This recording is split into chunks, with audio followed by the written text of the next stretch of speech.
Hello, everybody, and welcome back to the Weird Science Comics YouTube channel and everywhere else, where I'm going to go through my most anticipated / preview show of comicdom things. And yeah, this is a show where I will be going through a bunch of comics, a bunch of solicits of things that'll be coming out this week, and some things that I may be looking forward to, or some of the bigger books. I'm not going to go through every single book.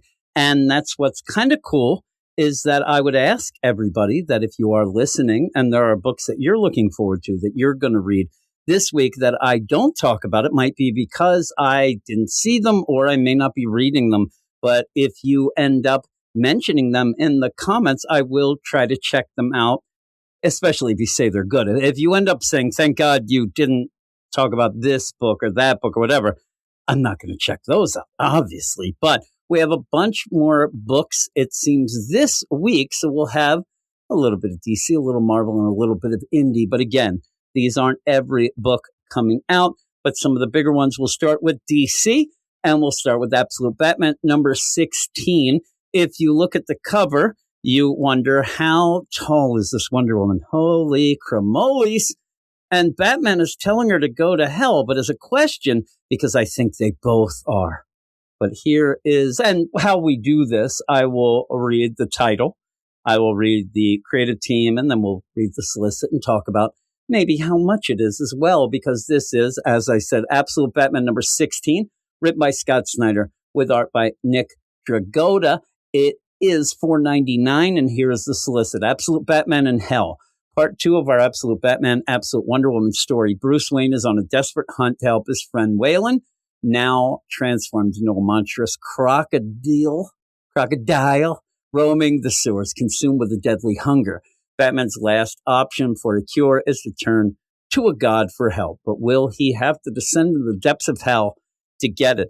I don't think Wonder Woman has any more limbs to give, as they say in the business, but we'll see what that is all about. But he wants to help his buddy Waylon, especially since it's kind of his fault for what happened. But I am looking forward to that. The other Absolute book that I'm looking forward to is Absolute Wonder Woman. Absolute Wonder Woman number 16 is written by Kelly Thompson with art by Hayden Sherman, and it is also $4.99. A new story arc begins as Diana confronts Zatanna. The season of the witch arc begins here. After her exploits in the Area 41 maze, Diana has resolved to not let her personal mission overwhelm the one she was sent to the surface world to fulfill. But a new threat has emerged in Gateway City, and it turns out the best thing to send to kill Wonder Woman is another witch. I said witch. Zatanna is here, and Diana's life will never be the same. I think that's pretty cool. You have a very dark magic, blood magic-based Wonder Woman, and so you end up having Zatanna. And I hope that because it is the Absolute universe, so we're in a alternate universe, that lo and behold, Zatanna doesn't talk backwards. She just talks frontwards, because that backwards word magic drives me nuts. I can't be the only one, but I may be the one who has the biggest problem with it. It drives me insane. And when you end up getting the backwards word magic, thank God, it never really amounts to anything anyway, but it still drives me nuts. I can't read it. I got to hold, but people do say, actually, I forget who it was, said, well, you should put it up to a mirror. I'm like, I'm down in my basement on a computer. That's how I read. I read digitally on a computer. I ain't going to get a mirror. Who do you think I am? The Rockefeller? But I'm looking forward to that. That is actually my favorite book, I think, right now in all of comicdom, is probably Absolute Wonder Woman. So I am looking forward to that. Continuing on with DC, we have a DC special. I have not really been that into KO. If you listen to our podcast, if you're on our Patreon and listen to the Patreon Spotlight, which we do have a lot of the KO stuff on, you'll already know that I'm not a huge fan. I hope that this is fun. This is another Jeremy Adams special. I don't know. The Slam Bam Thank You Man just wasn't for me. Speaking of which, if you were wondering where, if, when we were going to have our best of the week, we didn't have it last week because there was no best of for us. That was just us, but we really didn't like any of the comics. We're planning on doing that this week. Hopefully we have some things to talk about. But the DCKO, The Kids Are All Fight Special #1, I don't know why that name drives me nuts. I thought it was kind of lame. And then when I went to look it up to, check out the solicit and whatnot, I saw that there was like 7 million things already called that. So it's not even original. Jeremy Adams writing, Travis Mercer on art here. And it is $5.99. $5.99. John Ken always wanted to be a Titan when he grew up. But now that he's working alongside them in the effort to evacuate Earth, he didn't think he'd be stuck babysitting young sidekicks who are mentally older than him. When the kids sneak off to enter the fray and stop Granny Goodness, John will have to show these young heroes the ropes so they can save the day and prove there's no age requirement to being a superhero. Tell that to Bendis, right? And you won't want to miss the shocking finale. Shocking. More shocking than the shocks that you were shocked at on the last shocking finale. We'll see how it is. We'll see. It looks kind of, you end up, if you read The Lost Children, you might get a kick out of seeing Quiz Kid, Fair Play, and boom, Judy Garrick are in this. But also, you end up having, I do think that we will also see Irie. I'm not sure. I don't see her on this list, but I thought I saw that she was in. But also Leanne and Cassandra Cain Beckrell. And Granny Goodness is always looking sexy. So that will hopefully be pretty good. As I said, though, I don't think a special is going to be special enough to change my mind when it comes to the KO. I just think that it's not as fun as it was said it was going to be. And there's also not, it's like caught in between for me. It's not as fun as I want it to be. And it's also not as gripping or has as much weight as I would hope that an event kind of thing would. But that's it at DC. And if you're wondering, obviously there's other books. One of the books that people go gaga for Cocoa Puffs about is the Absolute Martian Manhunter. Issue #8 comes out. And if you do like it, whatever. Whatevs, because I don't. We are probably going to be talking about it on our Patreon Spotlight. Me and Simon end up doing that. But it is on our poll, on our Patreon, whatever 2 books are picked. Will be on there. Martian Manhunter, Absolute Martian Manhunter will be on the poll. But if it's not picked, it's not being read or reviewed. So there, it's just not my cup of tea, as they say. But if you like it, have it. All the power to you. Have at it, as I was about to say. We'll move on to Marvel. Marvel, to me, has been struggling for a while. We have a Marvel podcast that it's a struggle to actually find some books to talk about.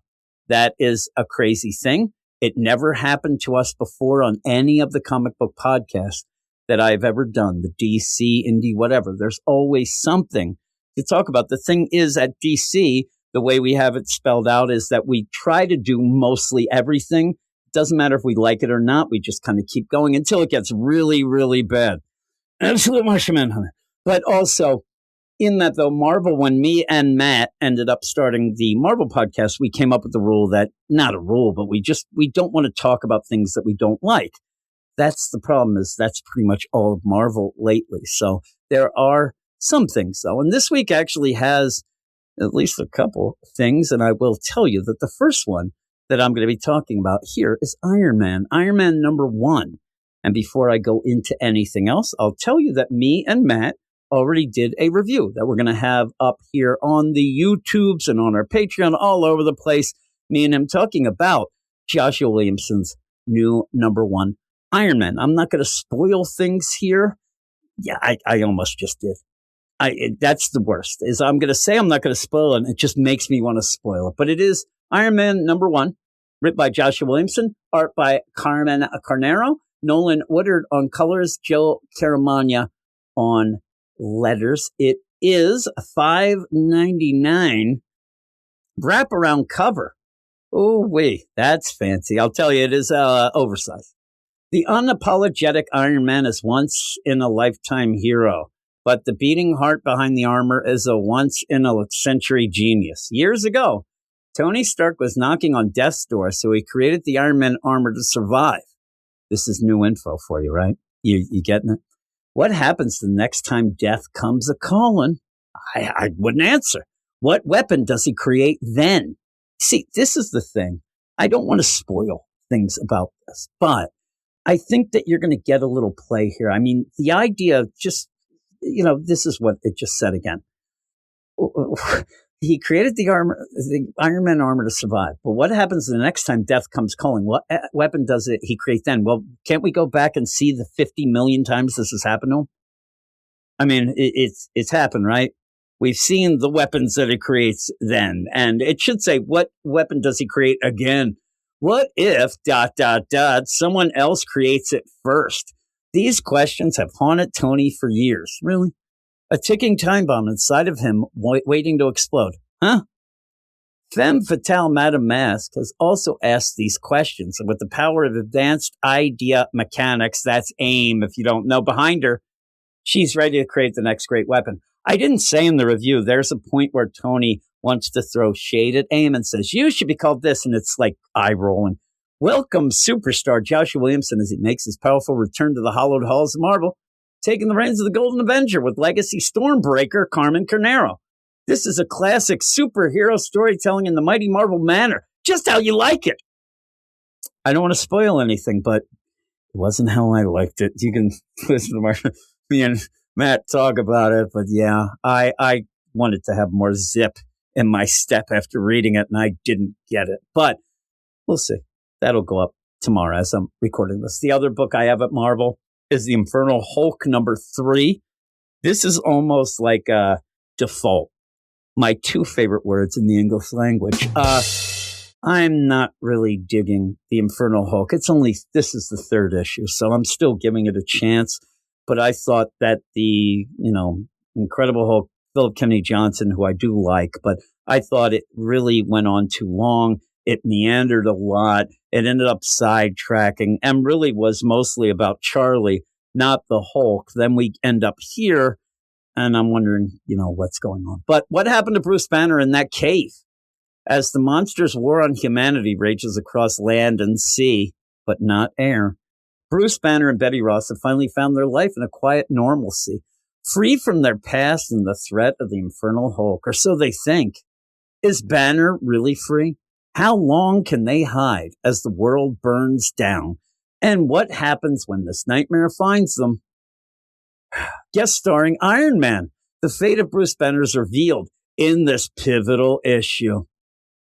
It's $3.99, by the way, and it's Philip Kennedy Johnson with Kev Walker. So we have the fill-in artist. Kev does a decent deal. It's definitely not Nick Klein, but he does an okay deal. But again, it does lessen a bit. And it's weird, too, because I'm looking at this, and it does have, it has both. It does mention Nick Klein on the cover, but also has Kev Walker. So we'll have to see.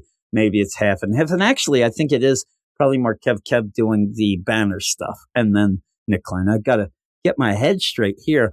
Again, you could get mad at me, but the idea of Absolute Martian Manhunter, I'm more of a story guy. I'm more of a character work guy. And that book to me is 99% art. I think that this is kind of that way as well. I would say 85% is art in this. The story, just as I said, it kind of meanders. I'm not that interested in it. Now, I'm going through these solicits and these setups here on the League of Comic Geeks. Some people like the site, some people don't. But one of the things about it is when you have issues before the issues come out, if something is really popular and gets people excited, they will have a lot of comments before reviews. They'll end up, and usually they'll come out when the solicit comes out. Oh, man, this is going to be great. Oh, I can't wait for this. Oh, Iron Man's in this. There's only like 3 or 4 here, which makes me think that there's less people excited than I thought. But hopefully, things do something. I don't know. I don't know. It just ends up meandering a little too much for me. It might be one of those books that I could still recommend to some people, but I'd probably recommend it in trade, not individual issues. But we have another book here at Marvel. This is something that I probably will not review, maybe not read. I'll have to see. But it's The Amazing Spider-Man 2026 Annual #1. I hate the way they spell that out now. Rapid Responder. Spider-Man shows new speedster Rapid around the friendly neighborhood. Not Rapid. Rapid has a lot to learn about the superhero game, but the training wheels come off when Screwball live streams death and destruction across MLSC.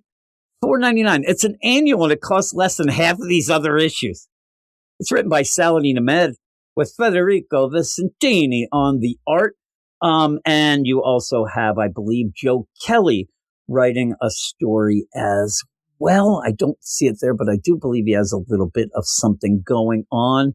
Whether that's good or not, we'll have to see. Saladin Ahmed, not a lot of people's cup of tea.